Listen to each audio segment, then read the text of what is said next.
चई मूं बयानुल आरिफ़ीन किताब पढ़ियो, मूं ते अजीब कैफ़ियत तारी थी। पोइ मूं मनक़बत लिखी शाह करीम बुरड़ी वारे, उहा मनक़बत पोइ वरी हाणे त आहे बि सही दोस्त, हाणे असां पब्लिश कंदासीं उहा। उनखां पोइ मुंहिंजी कैफ़ियत इहा थी वई आहे जो उनखां पोइ मूं कलंदर लाल शहबाज़ जी मनक़बत लिखी, उनखां पोइ हज़रत अली साईं ते मूं लिखी, उनखां पोइ हीअ नात जेका सूफ़ी साईं पढ़ी। मुंहिंजी कैफ़ियत मसूद इहा थी वई आहे जो मूंखे दुनिया सां रग़बत ख़तमु थी वई आहे ऐं मूंखे महसूसु थिए थो त आउं मरी वञी सघां। मूं चयो यार जो वार करियूं था, तदारुक करियूं था। पोइ ख़ैर असां हिकिड़ो वरी तदारुक कयो असांजे पंहिंजे सूफ़ियाणे अंदाज़ में, उतां बहरहाल वरी रिलैक्स थी जेको हलियो वियो। मूं हुनखे चयो मुंहिंजो तूं हाणे किताब न पढ़, तो ते जज़ब जी कैफ़ियत तारी थी थिए, तुंहिंजी तबियत ऐं मिज़ाज में जज़ब जो अनसुर आहे। त तसवुफ़ में अहिड़नि माण्हुनि खे चवंदा आहिनि त थोरो वरी हिनखे संभाले हलाइबो आहे, न त वरी हमारा हथ मां निकिरी वेंदो। उनखां पोइ फेबरवरी 2010 में थियो न मशाइख़ होती वारो प्रोग्राम। हा 2010 जी फेबरवरी 2010 में मूंखे चई त प्रोग्राम असांजो न प्रोजेक्ट हो, घोड़नि जे नसल जे प्रोजेक्टनि ते हो जेको मशाइख़ होती में जे ॻोठ में हो। त उन में आउं थोरो तव्हांजो टाइम वठां थो, पर कुझु ज़रूरी अहिड़ियूं ॻाल्हियूं आहिनि जेके आउं ॿुधाईंदुसि त तव्हांखे अहिड़ी हिकिड़ो नओं डायमेंशन असांजो ज़ाहिर थींदो। त मूंखे चई त ॾाॾे वटि प्रोग्राम करायूं था। ॾाॾो चवंदो हो मशाइख़ होती खे, जेको हिनजो 700 साल पुराणो हज़रत गौस बहाउद्दीन ज़करिया मुल्तानी जो ख़लीफ़ो हो ऐं जंहिंजो सोहरवर्दी सिलसिले जो, छाकाणि त गौस बहाउद्दीन ज़करिया मुल्तानी सोहरवर्दी सिलसिला तव्हांखे इहो ॿुधाए छॾियां सिंध में अवाइली तरीन तसवुफ़ जो जेको इन्फ्लुएंस आयो उहो सोहरवर्दी सिलसिले जे करे आयो, जंहिंजे करे तव्हांखे इहो बि यादि हूंदो त तमामु एक्सटेंसिव विज़िट्स कया गौस बहाउद्दीन ज़करिया मुल्तानी ऐं उनजी जमात ऐं गौसिया जमात ऐं ॿियो उनमें इवन माण्हू नवां मुस्लमान बि थिया। तसवुफ़ जेका मेडिवल टाइम्स जी जेका सिंध आहे उनजो जेके लवाज़मात हिंदू ऐं बुद्धिस्ट इन्फ्लुएंस खां पोइ जेके रखिया उहे गौस बहाउद्दीन ज़करिया मुल्तानी जे इन तहरीक रखिया, जिन जी वरी निशात सानिया जेका आहे उहा मखदूम नूह अलैहि रहमत जे ज़माने में वरी थी। इहे वरी उहे डायमेंशन्स आहिनि जेके हींअर कुझु नवां किताब जेके ट्रांसलेट थिया आहिनि उन में जा पवनि था। इहो वरी वॾो बहस आहिनि, अलॻि ॻाल्हाईंदासीं। बहरहाल तव्हां इन मां अंदाज़ो करियो त मशाइख़ होती जो मज़ार जेको आहे उहो शाह निज़ामुद्दीन सिंध जे आख़िरी बादशाह पाण ठारायो हुते थियो। त उन में ज़ात वण जी काठी गॾु कई। उन में साईं पहिरीं मुलाक़ात महमूद फ़क़ीर सां मुंहिंजी उते थी ऐं तव्हां सुर रामकली ॿुधायो लिका बुणनि लोक में। अच्छा, उते असांजा इलाही काफ़ी अहिड़ा अहिड़ा दोस्त जिन सां असांजो परे खां नालो ॿुधंदासीं वास्तो कोन्हो, सभिनी सां उते मिलियासीं। जॾहिं दारू बि हलियो पिए ऐं म्यूज़िक बि हलियो पिए, म्यूज़िक बि अहिड़ो हो जो माना सफ़ा दे ख़ैर। मूंखे जीअन मुग़ल उते जीअन मुग़ल बि प्रोग्राम में हो, गुलाम हुसैन मुंहिंजे ख़्याल दावत कोन ॾिनी आहे जीअन मुग़ल खे। मूंखे चई यार हीअ त अजीब हिते माना हीअ कैफ़ियत आहे छा, हालत इहा अथव। आउं सची थो तव्हां सां ॻाल्हि कयां, मूं पाण बि ज़िंदगी में असां अहिड़ियूं कई महफ़िलूं साईं तव्हां इसाक़ सां मंगरे साहिबु तव्हां बि हुआ प्रोग्राम में, इलाही दोस्त उते हुआ, मंज़ूर तव्हां बि हुआ। त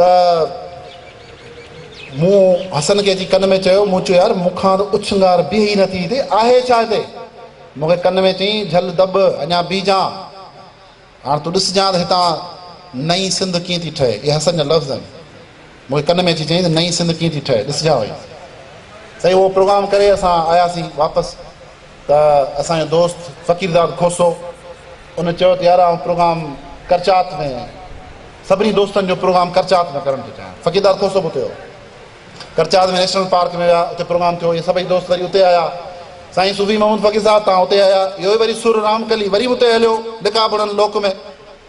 वरी साईं उते मसरूर सुमरो असांजो दोस्त हो शाह पंज सुल्तान जो, उन चयो हाणे हिन खां पोइ प्रोग्राम जेको आहे आउं कंदुसि।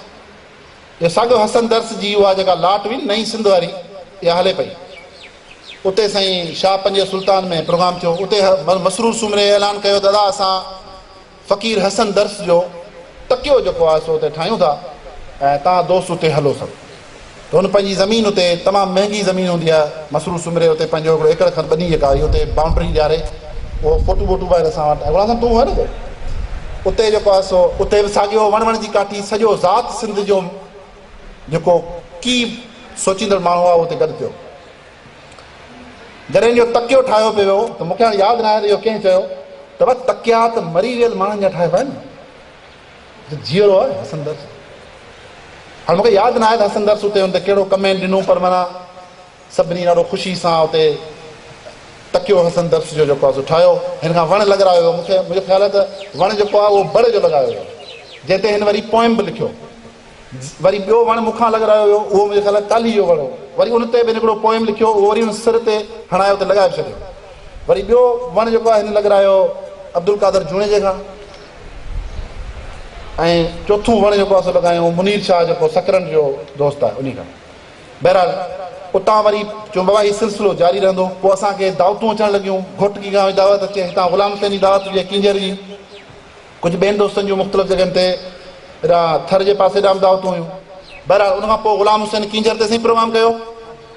इहो मुंहिंजो ख़्यालु आहे पाण कयो 2011 में या 2010 जे एंड में, डिसंबर हो शायदि। मोहम्मद हनीफ़ नॉवलिस्ट उहो आयो ऐं ॿिया कुझु दोस्त आया।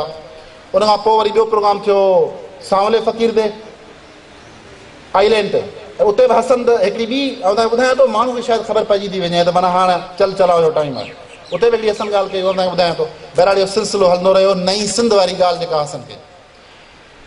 उनखां पोइ हिन कुझु मूंसां पंहिंजूं कैफ़ियात ऐं वारदात शेयर कयूं। जॾहिं इहा नात लिखी हुई कुदी आहियां सफ़ा कमतर कसीरो छा कणी आहियां, तव्हां ॾिसो हिन में हसन पाण खे औरत जे रूप में ॻाल्हायो। इहो असांजे सिंधी सूफ़ियुनि जो ख़ासि हिकिड़ो मिज़ाज रहियो आहे, नुमाणाई ऐं निवड़त जी इंतिहा। लतीफ़ साईं जी सॼी शाइरी जो जेको अंदाज़े बयां आहे उहो औरत जे अंदाज़े बयां आहे। औरत जे अंदाज़, छोरी, छिनल छोरी, ठीकु आहे न, लावारस, बेवा, निदोरी, ठीकु आहे न। हिन में हसन जो मिज़ाज उहो साॻियो उहो ई असांजे सूफ़ियुनि वारो आहे, छाकाणि रूट सां गॾिजी वियो, रूट सां वापसि गॾिजी वियो। ऐं मूंखे अची चवंदो मां वञी हुन जान में मिलां। कैरेक्टर हुनजो इहो, तव्हां हसनदर्स खे कॾहिं गिला कंदे ॿुधो, हिकिड़ो तंज़ मिज़ाज कंदो, खिल भोग कंदो, खिलाइण जे लाइ तव्हांखे ॿियनि जो मज़ाक उॾाईंदो, पर तव्हां कॾहिं हुनखे ऑर्गनाइज़ अंदाज़ में पाण जेके टोलियूं ठाहे, सिंध जा अज़ीम मारूड़ा ऐं जांगीड़ा ऐं सांगीड़ा हिक ॿिए जूं जेके गिलाऊं कंदा आहियूं, जंहिंमें पाण खे तमामु हिकिड़ो क़ौमी मलको असांखे हासिलु गिरान करण में। तव्हां हसनदर्स सां कॾहिं गिला ॿुधी कई? हिकिड़े जो तमामु वेझे दोस्त हिन ते हिकिड़ो इल्ज़ाम लॻायो, इंतिहा हिकिड़ो गलीज़ बेकार क़िस्म जो इल्ज़ाम कयो। हसनदर्स आयो अची मूं वटि ज़ुनू फाकर पाए, मूंखे चई यार मूं ते इहो मूंखे ही ॻाल्हि न चया, मूंखे मारे छॾिया। कैरेक्टर हुनजो इहो हसन जो, त मूंसां जॾहिं मिलंदो त यादगिरियूं यारींदो, यार ॻाल्हि त ॿुध, ग़ुलाम हुसैन खे यार हेल्प करियो, इहो यार कम जो माण्हू अथव, पाणी हीअ जेका ॾिस आहे न, हिन में ग़ुलाम हुसैन कम जो माण्हू अथव यार। इहो अब्बास खोसो हिनखे थरदीप मां हलियो वियो, इहो यार इहे हिन पासे पंहिंजी ॾिस अथई, मसूद हिनखे यार इहो पंहिंजो करिणो आहे, इहो ॾिसी हिनखे संभालींदो यार। चाचो इसाक जा छोकिरा यार, मसूद हिनखे किथे सेट करणु खपे। हाणे तव्हांखे ख़बर बि कोन हूंदी, अगरि तोखे ख़बर आहे अब्बास खोसा साहिबु तुंहिंजे नाले को चयो हुजे, या ग़ुलाम हुसैन खे ख़बर हुजे, इक़बाल साहिबु तव्हांखे ख़बर हुजे, त तव्हांजे परपुठ हिकिड़ो माण्हू पंहिंजी ॻाल्हि नथो करे, तव्हांजे नाले वटि चए। असीं पंहिंजो पाण खां पुछूं असां में इहो कैरेक्टर आहे? इहो हसन जो कैरेक्टर हो।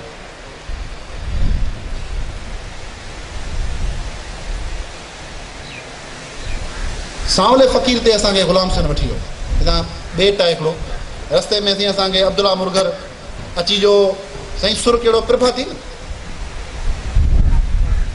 जेको जाम सपड़ अची वियो, जाम सपड़ जूं साईं ॿुधायो त माना हुनमें